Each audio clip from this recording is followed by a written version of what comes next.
মেলা প্রতিশ্রুতি দেয়, একদম ফালতু ওই নরেন্দ্র মোদী। ভোট আসে ওরা ভাবতা, ভোট আসলে রাস্তায় চলে ভোট দাও, এটা দেবো ওটা দেবো, দিতে চাই দেয় না। আপদে বিপদে মমতা ব্যানার্জি দৌড়িয়েছে। ভোট আসছে তাই বারবার আসছে ছুটে দিল্লির থেকে, কিন্তু এসে এখানটায় কোনো ফল বা ফলতা হবে না। আসতেই পারে, ওরা আসলে ও ভোট পাবে না, তো কে ওদেরকে ভোট দেবে? এটা দাঙ্গাবাজ লোক, এরা এসে দাঙ্গা সৃষ্টি করে। দুঃখ দুঃখের সময় মানে অন্য সময় নেতাদের পাশে পাওয়া যায় না, কিন্তু ভোটের আগে এরা ছুটে আসে, এই কারণেই সাধারণ মানুষের কাছে ভোট পাওয়ার জন্য। আমরা রয়েছি মাথাভাঙার একটি চায়ের দোকানে। সকালবেলা এরকম অনেকেই ভিড় করেন চা খেতে এবং রাজনীতির আলোচনা করেন। একটু কথা বলবো তাদের সঙ্গে। দাদা, নরেন্দ্র মোদীকে দেখা যাচ্ছে বারবার করে তিনি আসছেন, এখানে বিভিন্ন সভা করছেন, কেন তাকে বারবার ছুটে আসতে হচ্ছে, কি মনে হচ্ছে? যখনই পশ্চিমবঙ্গে যে কোনো নির্বাচন আসে তখনই এই দিল্লির নেতাদের দেখা যায় পশ্চিমবঙ্গে এসে ভিড় করতে। তারা ডেলি প্যাসেঞ্জারি করে, অ্যাকচুয়ালি উন্নয়নমূলক কোনো কাজ তো তারা করেন। এই যে আমাদের যে সাংসদ, কুচবিহারের যে সাংসদ ছিলেন, গত 5 বছরে সেই সাংসদ কি কাজ করেছেন? এখন তাদের যে মানে অপকীর্তি যেগুলো করেছেন সেগুলো ঢাকতে দিল্লির নেতাদের ছুটে আসতে হয়। তো এইবার মনে হচ্ছে না কোনো লাভ হবে কুচবিহারে, কারণ মানুষ উন্নয়নের সাথে আছে, মমতা বন্দ্যোপাধ্যায়ের সাথে আছে। কি মনে হচ্ছে এই যে ভোটের আগে বারবার করে এই যে আসা, এই বিষয়টাকে সাধারণ মানুষ কিভাবে দেখছে? সাধারণ মানুষ তো তাদের কাজের সময় পায় না, তো ভোটের সময় আসবে, তারা ভোট প্রচার করবে, তাদের অপকীর্তি ঢাকার জন্যই আসে। সাধারণ মানুষ এটাকে খুব ভালো চোখে নেয় বলে তো আমার মনে হয় বা আমাদের মনে হয় না। আমাদের কুচবিহারের মানুষ এখানে শান্তিপ্রিয় মানুষ, এরা দাঙ্গাবাজ লোক, এরা এসে দাঙ্গা সৃষ্টি করে। আপনি বলুন না যে কুচবিহারে যে নরেন্দ্র মোদীর আজকে সভা হচ্ছে, সেই সভায় কটা কুচবিহারের লোক আছে, কোথার থেকে লোক আসছে? আসাম থেকে ভরে ভরে লোক নিয়ে আসছে, বিভিন্ন বাইরের জায়গা থেকে নিয়ে আসছে। তো সেসব পরে কি লোক দেখিয়ে কোনো লাভ আছে? আমাদের তো মনে হয় না কোনো লাভ হয়। দাদা, আপনার কি মনে হয় এই যে নরেন্দ্র মোদীকে দেখা যাচ্ছে তিনি আসেন ভোটের আগে, এটা কি লাভ হয়? কেন আসতে হয় তাকে বারবার? ভোট আসছে তাই বারবার আসছে ছুটে দিল্লির থেকে, কিন্তু এসে এখানটায় কোনো ফল বা ফলতা হবে না। এখানটায় পশ্চিমবঙ্গে ওই আপনার ধরেন ওই মমতা ব্যানার্জি জিতবে, এটুকুই আশা করা যায়। যা মানুষের প্রচার হচ্ছে এটাই। এই যে ঝড় বৃষ্টি হয়েছিল যখন উত্তরবঙ্গে, তখন কি এসেছিল কেউ বিজেপি?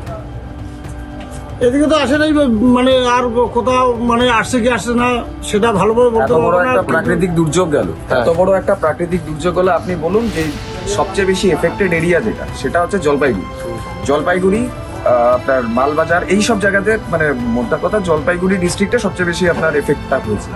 তো আপনি বলুন বিজেপির কোন নেতাটা সেখানে গেছে? কে সাধারণ মানুষের পাশে গিয়ে দাঁড়িয়েছে? সেই রাতে এই ঝড় বৃষ্টি উপেক্ষা করে নেত্রী কিন্তু ছুটে এসছেন এখানে। তিনি প্রকৃতপক্ষে জনদরদী, তিনি জনতার জন্য, তিনি মানুষের অসুবিধার জন্য তিনি রাতে ছুটে আসলেন। কিন্তু এখানকার এতগুলো সাংসদ থাকা সত্ত্বেও, উত্তরবঙ্গ নাকি বিজেপির শক্ত ঘাঁটি বলে তারা দাবি করে, তো এতগুলো সাংসদ থাকা সত্ত্বেও বা একজন বিধায়ক কেউ কি সেই রাতে পৌঁছেছে বা তার পরের দিন গিয়ে পৌঁছেছে?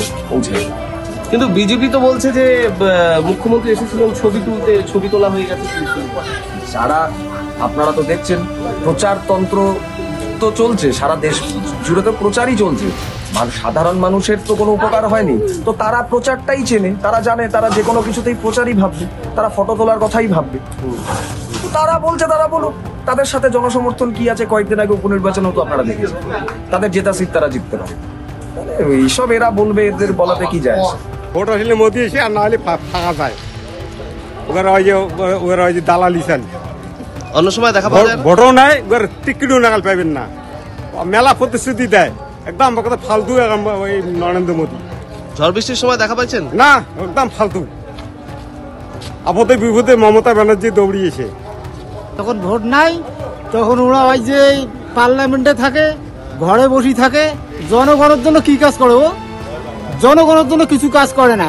ভোট আসে ওরা ভাবতা, ভোট আসলে রাস্তায় চলে ভোট দাও, এটা দেবো ওটা দেবো, দিতে চাই দেয় না। যারা দিতে চায় দেয় না, তাদের কাছে আমরা থাকবো কেন? আমরা তাদের কথা শুনবো কেন? প্রধানমন্ত্রী যে এই যে এতবার আসছেন কেন? ওরা আসছে, ওদের প্রার্থী আছে তাই ওরা আসতেই পারে। ওরা আসলে ও ভোট পাবে না, তো কে ওদেরকে ভোট দেবে? দেখেন, এখানে পশ্চিমবঙ্গে হচ্ছে তোমার একটা রাজনীতির জায়গা। তো এখানে রাজনীতি করতে গেলে সাধারণত শাসক দল, বিরোধী দল সবাই আসে। তো সবাই এখানে ভোটের আশায় আসে। এখন ভোটের পরে বোঝা যাবে যে তারা আসছে কি ফল হয়, এটাই বলছি। কি মনে হয় যে ভোটের আগে বারবার নেতাদের দেখা হয়, দেখা হ্যাঁ, পায়? ভোটের আগে নেতাদের বারবার দেখা হয়, হ্যাঁ ভোটের আগেই আসে। সুখ দুঃখের সময় মানে অন্য সময় নেতাদের পাশে পাওয়া যায় না, কিন্তু ভোটের আগে এরা ছুটে আসে এই কারণেই সাধারণ মানুষের কাছে ভোট পাওয়ার জন্য। তারপরে ভোট পেরিয়ে গেলে ভোট পেরিয়ে গেলে তাদের আর দেখা পাওয়া যায় না। মিথ্যা প্রতিশ্রুতি দিতে আসে, মিথ্যা কথা বলার জন্য আসে। নরেন্দ্র মোদীকে দেখা যাচ্ছে আসছেন উনি বারবার, অন্য সময় কি আসেন? না না, আসে না তো, ওই নির্বাচনের সময় হঠাৎ করে আসে, তাছাড়া তো আসে না এমনি। এটা কি কি মনে হয় কেন আসেন ভোট আসলেই নেতারা? ভোট আসলে আসে, এখন মনে করে পাবো আমি, কিন্তু ভোট পার হয়ে গেলে আর আসে না। এত ঝড় বৃষ্টি হলো কই আসে নাই তো। কি মনে হয় আপনাদের, কিভাবে দেখেন ব্যাপারটা, এই যে প্রধানমন্ত্রী ভোটের আগে আসছে? এটা ঝড় বৃষ্টি হয়েছিল যে আসছিল কেউ? না না, আসে না। তখন কি আসা উচিত ছিল? উচিত ছিল, মেলা প্রতিশ্রুতি দেয়, একদম কথা ফালতু ওই নরেন্দ্র মোদী। ঝড় বৃষ্টির সময় দেখা পাইছেন? না, একদম ফালতু। আপদে বিপদে মমতা ব্যানার্জি দৌড়িয়েছে। ভোট আসে ওরা ভাবতাম, ভোট আসলে রাস্তায় চলে ভোট দাও, এটা দেবো ওটা দেবো, দিতে চাই দেয় না। যারা দিতে চায় দেয় না তাদের কাছে আমরা থাকবো কেন, আমরা তাদের কথা শুনবো কেন? এই মাথাভাঙা এটা কিন্তু নির্বাচনের আগে প্রত্যেকবারই দেখা যায় যে এখানে বিভিন্ন হেভিওয়েট নেতৃত্ব তারা আসেন প্রচারে, এবং এই রাজনৈতিকভাবে বেশ জমজমাট এই মাথাভাঙা এলাকা গুমানিরহাট গ্রামে আমরা রয়েছি, এবং এখানে কিন্তু দেখা যাচ্ছে যে চায়ের দোকানে সকালবেলা এরকম অনেকেই ভিড় করছেন, রাজনীতির বিভিন্ন বিষয় নিয়ে আলোচনা করছেন, এবং নরেন্দ্র মোদী প্রধানমন্ত্রীর মতো হেভিওয়েট মুখ, বিজেপির দেশের এক অন্যতম মুখ, তাকে বারবার ছুটে আসতে হচ্ছে বিভিন্ন সভা করতে। এতে আদৌ কতটা লাভ হবে তা বলবে সময়। তবে এই হেভিওয়েট মুখকে কেন বারবার ছুটে আসতে হচ্ছে এই নিয়ে কিন্তু রাজনৈতিক মহলে জোর চর্চা চলছে। মেলা প্রতিশ্রুতি দেয়, একদম কথা ফালতু ওই নরেন্দ্র মোদী। ভোট আসে ওরা ভাবতাম, ভোট আসলে রাস্তায় চলে ভোট দাও, এটা দেবো ওটা দেবো, দিতে চাই দেয় না। আপদে বিপদে মমতা ব্যানার্জি দৌড়িয়েছে। ভোট আসছে তাই বারবার আসছে ছুটে দিল্লির থেকে, কিন্তু এসে এখানটায় কোনো ফল বা ফলতা হবে না। আসতেই পারে, ওরা আসলে ও ভোট পাবে না তো, কে ওদেরকে ভোট দেবে? যেটা দাঙ্গাবাজ লোক, এরা আসে এসে দাঙ্গা সৃষ্টি করে। সুখ দুঃখের সময় মানে অন্য সময় নেতাদের পাশে পাওয়া যায় না, কিন্তু ভোটের আগে এরা ছুটে আসে এই কারণেই সাধারণ মানুষের কাছে ভোট পাওয়ার জন্য। মিথ্যা প্রতিশ্রুতি দিতে আসে, এত ঝড় বৃষ্টি হলো কই আসে নাই তো।